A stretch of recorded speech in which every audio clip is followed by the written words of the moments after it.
চরিত্রহীন লম্পট মাতাল, তোর জন্য এই বাড়িতে এত সমস্যা। তোকে আমি আগেই বলেছিলাম ওর বাড়ি থেকে বের করে দে। তোরা আমার কথা শুনিস নাই। রাকি যদি না বলতো তোরা তো আমার কথা বিশ্বাস করতি না। আম্মা, আম্মা আপনি এদিকে আসেন আম্মা, আগে বিয়েটা হোক তারপরে আমরা দেখতেছি। রাখেন, কিসের বিয়ে? যে পরিবারে ওর মতন একটা ছেলে আছে, এই পরিবারে আমার ছেলে বিয়ে করে দিতে পারি না, করাবো না।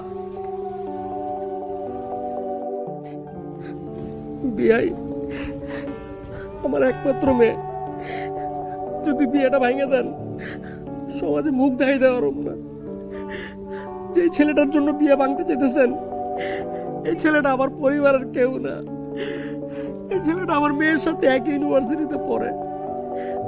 আপনি যেহেতু বলছেন আমি এই ছেলেটার এখনই বাইর থেকে বাড়ি করে দিতেছি, কিন্তু বিয়াই আপনি বিয়েটা ভাঙেন না প্লিজ।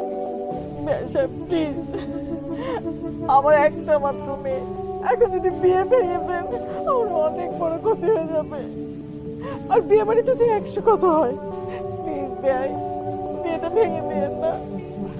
আপনি আপনি সব ভুলে আমাদের বিয়েটা শুরু করে দেন। ও তো আমাদের কিছু হয় না, আপনি শুনেছেন তো।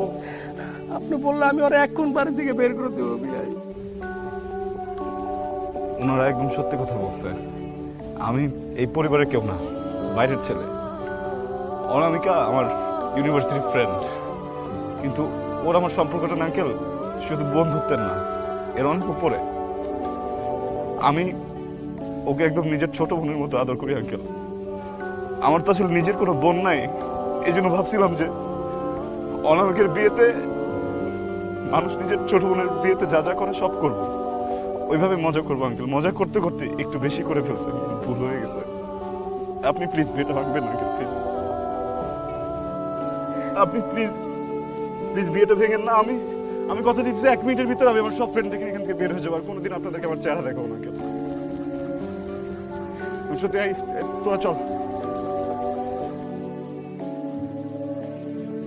দাঁড়ান,